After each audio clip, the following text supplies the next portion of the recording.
Hello friends, இன்னைக்கு நம்ம செய்ய போகிறது முஸ்லீம் ஸ்டைல் குஸ்கா. வாங்க எப்படி செய்கிறதுன்னு பார்க்கலாம். Welcome back to our channel without boring சமையல். 3 டம்ளர் ஜீரக சம்பா ரைஸ் எடுத்து 20 நிமிஷம் ஊற வச்சுருக்கேன்.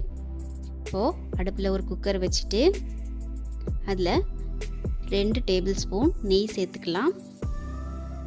இதோட 2 டேபிள் ஸ்பூன் நல்லெண்ணெய் சேர்த்துக்கலாம்.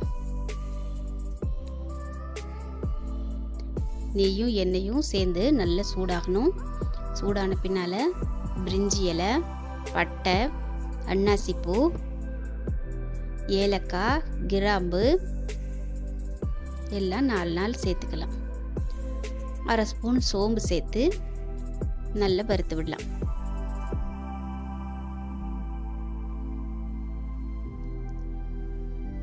இதெல்லாம் நல்லா பொரிஞ்சு வரணும்.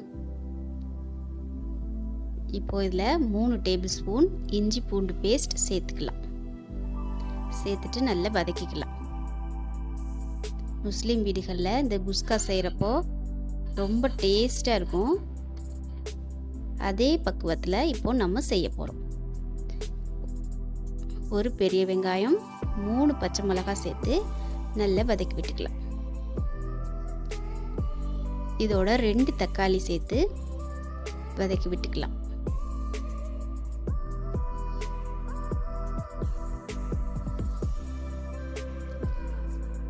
இதோட கொஞ்சமாக கறிவேப்பிலை, கொத்தமல்லி தழை, புதினா தழை சேர்த்துக்கலாம். தேவையான அளவு உப்பு சேர்த்து நல்லா வதக்கிக்கலாம். தக்காளி நல்லா மசிகிற அளவுக்கு வதக்கி விட்டுக்கணும். தேவையான அளவு முந்திரி பருப்பு சேர்த்துக்கலாம்.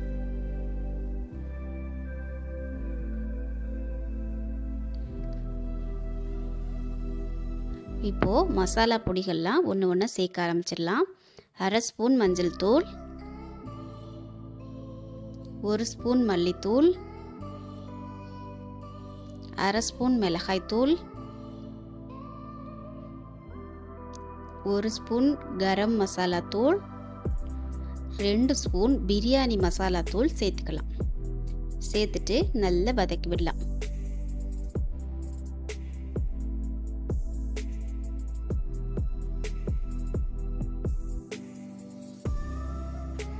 மூணு டம்ளர் அரிசிக்கு 6 டம்ளர் தண்ணி சேர்த்துட்டு கழுவி வச்சிருக்கிற அரிசியை சேர்த்துக்கலாம். சேர்த்துட்டு நல்லா கலந்து விட்டுட்டு உப்பு காரம்லாம் சரியாக இருக்கான்னு பார்த்துக்கிட்டு 1/2 எலுமிச்சம்பழத்தோட சாறை அதில் சேர்த்து விட்டுக்கலாம். குக்கர் மூடி போட்டு 2 விசில் 10 நிமிஷம் வச்சு எடுத்திங்கன்னா சூப்பரான குஸ்கா ரெடி ஆகிடும். பாருங்கள், இப்போ விசில்லாம் அடங்கிருச்சு. குக்கரை ஓப்பன் பண்ணிக்கலாம். பாருங்கள் எவ்வளோ சூப்பராக சுட சுட முஸ்லீம் ஸ்டைல் குஸ்கா ரெடி. இந்த டிஷ்ஷை நீங்களும் ரசித்து சமைங்க, ருசித்து சாப்பிடுங்க.